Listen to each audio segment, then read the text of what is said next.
देश बिहार। हमारे चैनल पर आपका बहुत बहुत स्वागत है और मैं हूं आपके साथ आनंदमयी।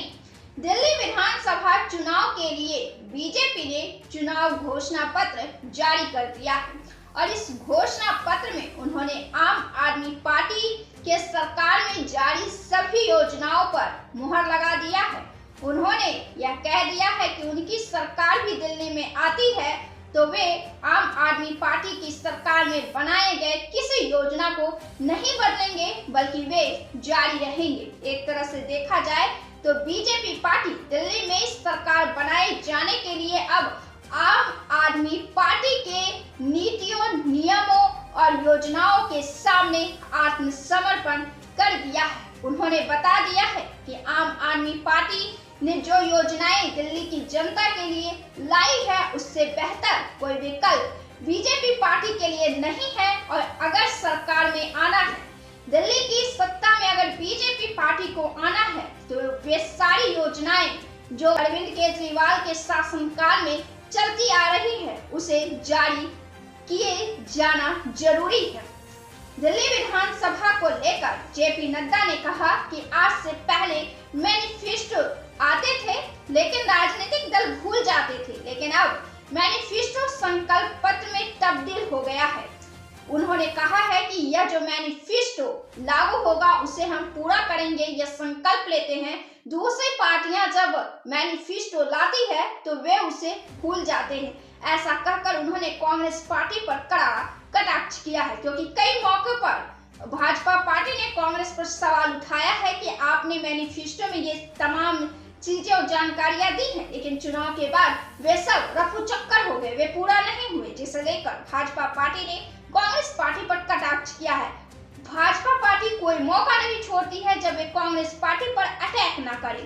भारतीय जनता पार्टी ने 2014 में 500 वादे किए थे जिसमें 499 वादे पूरे कर लिए गए हैं। हमारा वादा निभाने का रिकॉर्ड अव्वल रहा है। हमारा रिकॉर्ड 99.9% है। महाराष्ट्र और हरियाणा का उदाहरण देते हुए जेपी नड्डा ने कहा कि दिल्ली में भी बीजेपी की सरकार बनने पर महिलाओं को हर महीने 2500 रुपये दिए जाएंगे। ध्यान देने वाली बात यह है कि आम आदमी पार्टी ने भी 2100 रुपये महिलाओं को देने की घोषणा की थी, जबकि कांग्रेस ने 2500 रुपये देने का वायदा किया है।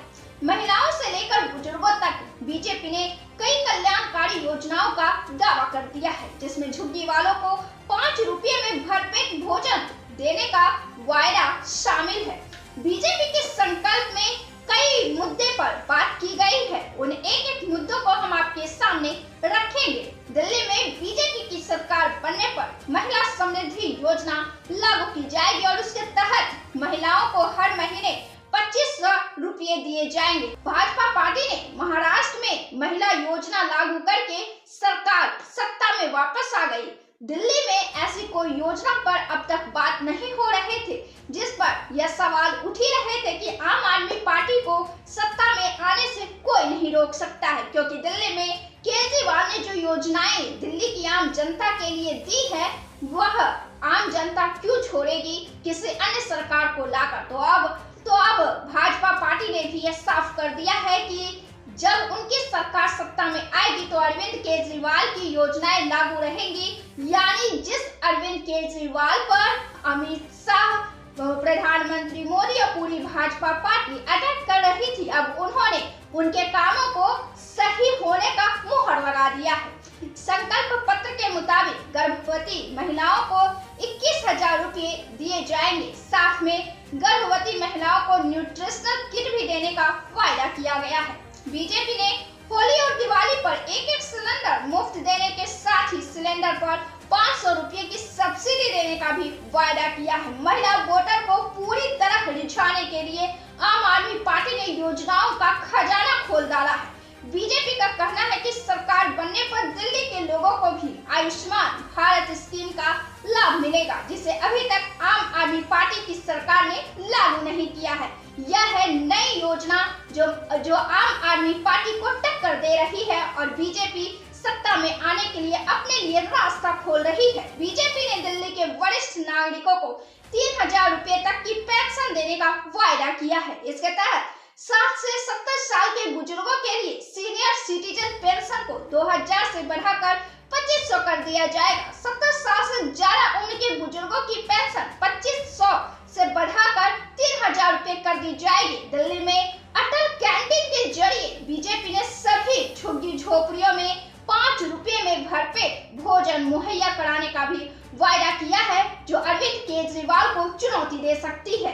बीजेपी आम आदमी पार्टी से अलग ये कुछ चीजें दे रही है। बीजेपी ने दिल्ली में आयुष्मान भारत योजना लागू करने का वायदा किया है, लेकिन आम आदमी पार्टी का दावा है कि अरविंद केजरीवाल की संजीवनी योजना दिल्ली वालों के लिए ज्यादा फायदेमंद है। संजीवनी योजना और आयुष्मान योजना की तुलना करते हुए दिल्ली के मुख्यमंत्री आतिशी ने संजीवनी योजना को हर तरह से बेहतर घोषित किया है। आतिशी का कहना है कि आयुष्मान भारत योजना में कई शर्तें लागू हैं, जबकि संजीवनी योजना 60 साल से ज्यादा उम्र के सभी बुजुर्गों के लिए उपलब्ध रहेगी। और अरविंद केजरीवाल का भी दावा है कि बुजुर्गों का पूरा इलाज सरकारी अस्पतालों में नहीं बल्कि निजी अस्पतालों में भी कराया जा सकेगा। कुछ दिन पहले ही आपकी तरफ से बुजुर्गों की पेंशन को इस स्कीम को दोबारा शुरू करने का ऐलान किया गया था, जिसमें 80,000 नए बुजुर्गों को जोड़े जाने वाले की बात कही गई थी। पहले 4.50 लाख लोगों को इस स्कीम का फायदा मिला था, अब ये संख्या बढ़ा दी जाएगी। ऐसा कहा गया है कि 60 से 69 साल तक के बुजुर्गों को हर महीने 2000 रुपए दिए जाएंगे और 70 साल से ऊपर के बुजुर्गों को 2500 रुपए महीना देने की बात कही गई है। बीजेपी के घोषणा पत्र में 70 साल से ज्यादा उम्र के बुजुर्गों की पेंशन 2500 से बढ़ाकर 3000 करने की बात कही गई है। वैसे बीजेपी ने दिल्ली के वरिष्ठ नागरिकों को 3000 रुपए तक की पेंशन देने का वायदा किया है। देखा जाए तो बीजेपी के संकल्प पत्र में मुफ्त की बिजली, पानी और शिक्षा शामिल नहीं है, जो दिल्ली की जनता के लिए काफी अहम है। लेकिन घुमा फिरा कर दिल्ली वालों से मिलते जुलते ही वादे किए गए हैं। अरविंद केजरीवाल के योजनाओं पर उन्होंने ऐसा कहा भी है कि उनकी जो योजनाएं दिल्ली में चल रही है उसे बंद नहीं किया जाएगा। वहीं अरविंद केजरीवाल भी अब फ्रंट फुट पर आकर खेलने लगे हैं। खेले भी क्यों नहीं, आखिर मोदी सरकार ने उनकी योजनाओं को मुहर लगा दिया है। जो सरकार आज तक अरविंद केजरीवाल के कामों पर सवाल उठाया करती थी दिल्ली में, आज वही उनके कामों को सही करार दे रही है और उनके कामों के राह पर ही चल रही है। ये अपने आप में अरविंद केजरीवाल के कामों पर मुहर लगाने जैसा है। अब अरविंद केजरीवाल ने भी फ्रंट फुट पर आकर खेलना शुरू कर दिया है। उन्होंने प्रधानमंत्री मोदी को एक खत लिखा है और खत में कहा है कि हमारे बच्चे जो स्कूल जाते हैं उन्हें मेट्रो पर निर्भर रहना पड़ता है और हम चाहते हैं कि बस से बेजाय उनका भाड़ा बचे, पैसा का खर्च बचे, और इसके लिए हम चाहते हैं कि 50-50% राज्य और केंद्र सरकार के बीच बंटवारा हो जाए पैसे का, खर्च का। उन्हें मुफ्त कर दी जाए वाहन से यात्रा। जिस तरह महिलाओं के लिए है वैसे ही अब छात्रों के लिए हो जाएंगे। अब मोदी इसमें फंसे हुए नजर आ रहे हैं। अगर वे हाँ कहते हैं तो भी फंसते हैं और अगर वे ना कहते हैं तो भी फंसते हैं। यह सब दिल्ली की राजनीति में काफी गर्मागर्मी चल रही है। भाजपा पार्टी, कांग्रेस पार्टी और आप पार्टी मैदान में आने के लिए पूरा दमखम लगाए हुए। इस बार किसकी सरकार बनेगी? आप पार्टी जहां पूरी तरह से कमर कसी हुई है तो भाजपा ने भी कोई कसर नहीं छोड़ा और कांग्रेस पार्टी तो पूरे दम के साथ मैदान में उतरी हुई नजर आ रही है। अब देखना ये दिलचस्प होगा कि इस चुनावी रिजल्ट का परिणाम क्या होता है, किसकी सरकार बनती है और कितने मतों से बनती है, कितने से कौन पीछे रहता है और कितने से कौन किस पर भारी पड़ता है। आपको क्या लगता है?